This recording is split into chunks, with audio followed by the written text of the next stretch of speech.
క్రీస్తు యేసునందు ప్రియమైన దేవుని బిడ్డలందరికీ ప్రభువైన యేసుక్రీస్తు యొక్క పరిశుద్ధమైన ఉన్నతమైన నామంలో house of vision international ministries తరపున హృదయపూర్వకమైన వందనాలు తెలియజేస్తాను. అందరూ బాగున్నారు కదా?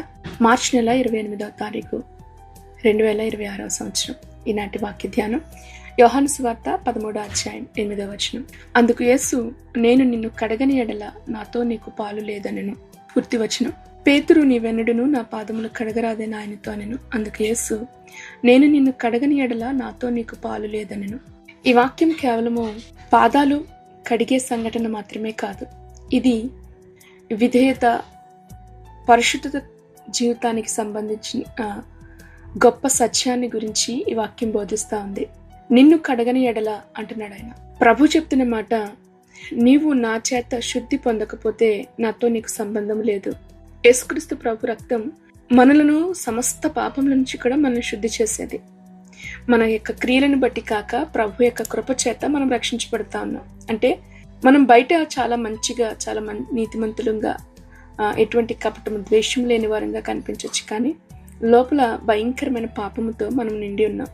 గనుక దేవునితో సంబంధాన్ని పూర్తిగా తెంపేసుకున్నాం. అందుకే ప్రభు చెప్తున్న మాట, నేను నిన్ను శుద్ధి చేయాలి. ఆత్మశుద్ధి అవసరం. నేను నిన్ను శుద్ధి చేయాలి. నేను కడగకపోతే నాతో నీకు పాలు లేవు, పాలు పంపులు లేవు.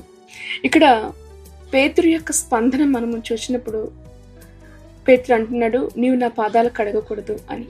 ఇది కొంతవరకు వినయముగా తగ్గించుకున్నట్లుగా కనిపిస్తుంది, కానీ వాస్తవానికి దేవుని యొక్క కార్యాన్ని అంగీకరించకపోవడం అని అర్థం. మన యొక్క నీతి మురికి గుడ్డల వంటిది అని వాక్యం సెలవిస్తూ ఉంది. మన యొక్క ప్రయత్నాలను బట్టి కాదు, కానీ ప్రభు మన పట్ల చేసే కృప, లేదా ప్రభు మనల్ని కృపను బట్టి శుద్ధి చేసే పద్ధతి. ప్రభు అంటున్న మాట, పాలు పంపులు లేవు అంటున్నారు. అంటే అర్థం ఏంటి? క్రీస్తు యేసు ప్రభుతో సంబంధమా? నిత్య జీవం ప్రభుతో, నిత్యత్వంలో ప్రభుతో ఉండే జీవితం భాగస్వామ్యమా? 15వ అధ్యాయం యోహాను సువార్తలో మనకి తెలుసు, నా యందు నిలిచి ఉండుడి అంటాడు ఆయన. మీరు నా యందు నిలిచి లేకపోతే మీరు ఫలించలేరు అన్నాడు కదా. గనుక యేసుక్రీస్తు ప్రభుతో మనము సంబంధం లేకపోతే మన యొక్క జీవితము శూన్యం. మన యొక్క జీవితం శూన్యం.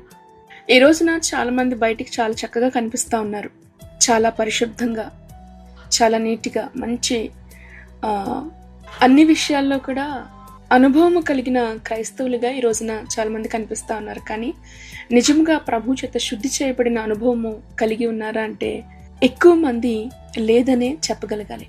ఇక్కడ ప్రభు యొక్క పాదాలు కడగడం అనేది సేవలో ఒక భాగంగా కనిపిస్తుంది.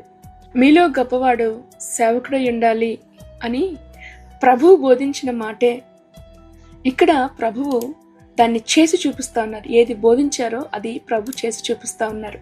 ఫిలిప్పీలు 2వ అధ్యాయము 5వ వచనం నుంచి తను తాను రిక్తునిగా చేసుకున్నాడు అని పౌలు మనకి యేసుక్రీస్తు ప్రభు యొక్క జీవితాన్ని గురించి చెప్తాడు. సేవ చేయడం అంటే ఇతరులను శుద్ధి చేసేంతగా ప్రేమ చూపించటం, లేదా వారిని, నరక పాత్రులైన వారిని ప్రభు కొరకు వారిని సంపాదించడం, అంతగా వారిని ప్రేమించగలగడం. యేసుక్రీస్తు ప్రభు మాత్రమే మనల్ని శుద్ధి చేసే దేవుడు ఆయన. కనుక మనంతటా మనము శుద్ధులము కాలేం. నిజంగా మన పాపాన్ని మనం జయించగలగము అనుకుంటే ఈ రోజున చాలా మంది యొక్క అభిప్రాయం ఎలా ఉంటుందంటే, దేవుని దగ్గర రావడానికి చాలా వెనకాడుతూ ఉంటారు. కారణం అడుగుతూ అంటారు, ఇంకా చాలా బలహీనతలు ఉన్నాయి, అవన్నీ విడిచిపెట్టినప్పుడు అప్పుడు వస్తామంటారు. నిజానికి మనల్ని మనం రక్షించుకోగలిగే శక్తి మనకుంటే యేసుక్రీస్తు ప్రభు ఈ లోకానికి రావాల్సిన అవసరమే లేదు. మనము బలహీనులం, మనం ఎప్పటికీ ఆయన వెతకలేం. యేసుక్రీస్తు ప్రభు ఒక ఉపమానాన్ని చెప్తూ, ద్రాక్ష తోటలో యజమాని పని చేస్తా ఉదయం 6 గంటల నుంచి సాయంత్రం 6 గంటల వరకు కూడా వెళ్ళి పనివారిని పిలుచుకుని వచ్చాడు. అన్నిసార్లు ఆయనే వెళ్ళి పనివారిని వెతికి తీసుకొచ్చాడు తప్ప ఒక్కసారి కూడా పనివారు ఇష్టపూర్వకంగా రాలేదు. అలాగనే మన జీవితాల్లో కూడా మనం ఎప్పటికీ ప్రభువుని వెతకలేం. ఎందుకంటే మన పాపముల చేత, అవిధేయతల చేత మనం చచ్చిపోయినాం. మన పాపం మనల్ని ప్రభు దగ్గరికి రానివ్వదు. అందుకే యేసుక్రీస్తు ప్రభు ఈ లోకానికి వచ్చారు. ప్రభు మనల్ని ఎందుకు శుద్ధి చేయాలి అంటే, ప్రభు మాత్రమే శుద్ధి చేయగలడు. మనల్ని మనం శుద్ధి చేసుకోలేం. మనం ఇంకనూ పాపలమై ఉండగా ప్రభు మన కొరకు చనిపోయాడు. ఆయన మనం పాపం నుంచి బయటపడే శక్తి మనకు లేదు. గనుకనే ప్రభు దగ్గరికి రావాలి. ప్రభువుని యొక్క రక్తంను మనం ఆశ్రయించాలి. ఆయన రక్తం మన ప్రతి పాపం నుంచి కూడా మనల్ని కడిగేది. గనుకనే ప్రభా, నీ దగ్గరికి వచ్చాం, నీవే మమ్మల్ని శుద్ధీకరించు అనే మనసు మనకి కలగాలి. లేకపోతే యేసుక్రీస్తు ప్రభులో మనకి పాలు పంపులు లేవు అనే సత్యాన్ని ఈ వాక్యం ద్వారా ప్రభు మనకి నేర్పిస్తా ఉన్నారు. ఈ వాక్యం ద్వారా మనం మరొకటి నేర్చుకోగలగాలి, ఇతరులకు సేవ చేయటం.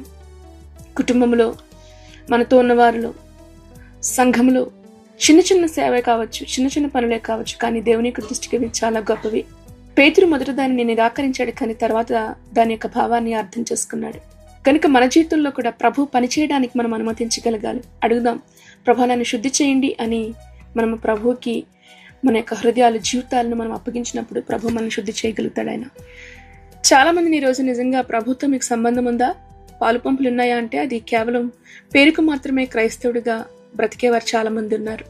కానీ ప్రభు చెప్తున్న మాట గుర్తుపెట్టుకోండి, నేను నిన్ను కడగని ఎడల నీకు నాతో కూడా పాలు లేవు. అది స్పష్టమైనది ఆజ్ఞ. ఈ రోజున చాలా మంది బిజీ, చాలా విషయాలు బిజీ. ఎందుకు, ఏ విషయాలంటే ఎందుకు పనికిరాని విషయాలు. సోషల్ మీడియా చాలా సమయం మనల్ని వృధా చేస్తూ ఉంటుంది. కెరీర్ ప్రెషర్స్ మన మీద ఎలా ఉంటుందో కెరీర్ తెలియదు. అంతర్గతమైన పోరాటాలు, వాటి నుంచి నీకు నువ్వుగా ఎప్పుడు కూడా నువ్వు బయటికి రాలేవు. వాటిని జయించగలగాలి అంటే ప్రభు నిన్ను శుద్ధి చేయాలి. ఈ రోజున అనేక మందిలో కనిపిస్తున్నది, నేను బాగానే ఉన్నానుగా, నా జీవితంలో పెద్దగా చెప్పుకోదగ్గ పాపాలు ఏమీ లేవుగా, కనుక నేనెందుకు శుద్ధి చేయబడాలి అనే ప్రశ్న మీలో చాలా మందికి ఉండొచ్చు. చర్చికి వెళ్తే సరిపోతుందా? కీర్తనకారుడు 51:2 అంటాడు, హిస్సోపుతో నన్ను కడగండి, హిమము కంటే నన్ను తెల్లగా చేయండి అని. నిజమే, మన హృదయము మోసపూరితమైనది, భయంకరమైన వ్యాధి కలిగింది. మనల్ని బయట చాలా మంచిగా శుభ్రంగా కనిపించినా కానీ లోపల శుద్ధి అవసరం. అది క్రీస్తు ప్రభు యొక్క రక్తం ద్వారా, వాక్యం ద్వారా, ప్రార్థన ద్వారా మాత్రమే మీ జీవితాలు కడగబడతాయి. ఇంకా చాలా మంది ఈ రోజుల్లో నేను నా లైఫ్ని మేనేజ్ చేసేసుకుంటాం, పర్వాలేదు, మాకెవరి సహాయం లేదనుకుంటున్నారు. ఇది గర్వం. గర్విష్ఠులు దేవుని ఎదుగు రాలేరు. ఒకవేళ అలాంటి ఆలోచనలు ఏమైనా ఇంకా మిమ్మల్ని ప్రభు నుంచి దూరం చేసే ఉన్నాయేమో. గర్వం ఉన్న చోట దేవుడు పని చేయలేడు. వినయంతో దేవుని సన్నిధిలో దేవునికి లోబడిన వారి జీవితాల్లో మాత్రమే ఆయన కృప ప్రవహిస్తుందన్న విషయాన్ని జ్ఞాపకం చేసుకుందాం. మరొక విషయం, పాలు అంటే కనెక్షన్ అని కూడా కావచ్చు. కనెక్షన్, ప్రభుతో మీ కనెక్షన్ ఎలా ఉంది? ఆత్మీయ జీవితం ఎలా ఉంది? సంతోషించగలుగుతున్నారా? ఆత్మీయ జీవితంలో ఒక గురి కలిగి పరిగెట్టగలుగుతున్నారా? ఆత్మ లేనివాడు ఆయన వాడు కాదు అని రోమిల్ రాసిన పత్రిక 8వ అధ్యాయం అంతా మనకి వివరిస్తుంది.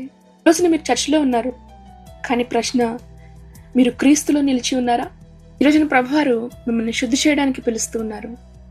ఇంకా లోపల గర్వం ఉందేమో, లేదా నిజమైన సంబంధం లేకుండా ప్రభుత్వ బాగానే ఉందిగా అనుకుంటూ రోజులు గడిచిపోతున్నాయి కదా, లైఫ్ మేనేజ్ చేసేసుకుంటున్నాము అనే ఒక అపోహలో బ్రతుకుతూ ఉన్నారేమో. ఒకసారి ఆలోచిద్దాం. ఇది ఒక హెచ్చరిక కాదు, కానీ ఇది ప్రభు పిలుస్తున్న ఒక ఆహ్వానం. రండి, మీ పాపాలు ఎంత ఎర్రగా ఉన్నా, కెంపు వలె ఉన్నా, ఇదిగో నేను వాటిని హిమముగా మార్చుతాను అంటున్నాడు. మీ బలహీనతలతో నా దగ్గరికి రండి అంటున్నాడు, కానీ గర్వాన్ని విడిచిపెట్టి రండి అంటున్నాడు. అలా చేసినట్లయితే గనక ప్రభు మనల్ని శుద్ధి చేస్తాడు, మీ జీవితాన్ని ఆయన మార్చుతాడు. కనుక ఈ వాక్యాన్ని గురించి ఆలోచించండి. ఇంకా ఎవరైనా సరి చేసుకోవాల్సిన వారు, ప్రభు చేత కడగబడవలసిన వారు ఇంకా ఉన్నట్లయితే గనక మీ జీవితాన్ని ప్రభువుకి అప్పగించుకోండి. రక్షణ అనుభవంలోనికి, మారు మనసు సాక్ష్యంలోనికి రండి. ఎందుకంటే ఏ దినం, ఏ గడియ మన జీవితంలో ప్రభు యొక్క పిలుపును మనం అందుకోవాలో మనకు తెలియదు. గనక సిద్ధపడదాం. దేవుని యొక్క ఈ వాక్యం ద్వారా ప్రభు మిమ్మల్ని అందరినీ దీవించి ఆశీర్వదించిన గాక. తలలు వంచుదాం, ప్రార్థనలోకి విందాం. మహాపరిశుద్ధమైన తండ్రి, మీ పరిశుద్ధ నామాన్ని బట్టి మీకు స్తోత్రాలు చెల్లిస్తున్నాం. రోజున నిజంగా నీ వాక్యం ద్వారా మీరు మాతో మాట్లాడినందుకు వందనాలు. మీ వారము అనే అపోహలో అనేక మంది బ్రతుకుతూ ఉన్నారు, కానీ నిజంగా మీలో పాలు పంపులు పొందేవారెందరో దేవా, నువ్వు శుద్ధి చేసిన వారి జీవితాలు చాలా తక్కువగా ప్రభా ఈరోజు కనిపిస్తూ ఉన్నాయి. నిశ్చయంగా ఇదిగో ఈ వాక్యం ఏంటని ప్రతి ఒక్కొక్కరిని జ్ఞాపకం చేసుకునండి. హృదయపు లోతుల్లో నుంచి, అంతరంకాల నుంచి శుద్ధి చేయండి దేవా, కృప చూపించండి. నువ్వు కడగని ఎడ్లా నీతో మాకు పాలు లేవు కదా ప్రభా. నిత్యత్వంలో మీతో మేము నిలిచి ఉండాలి, జీవించాలి, సహాయం చేయమని అడుగుతూ ఈ వాక్యం వింటున్న ప్రతి ఒక్కొక్కరి పైన కూడా మీ కృపను విస్తరింప చేయండి నాయన. ఇదిగో మరి అనేక మంది ప్రార్థన అవసరాలు పంపిస్తూ ఉన్నారు. నిశ్చయంగా వారందరినీ కూడా జ్ఞాపకం చేసుకో ప్రభా.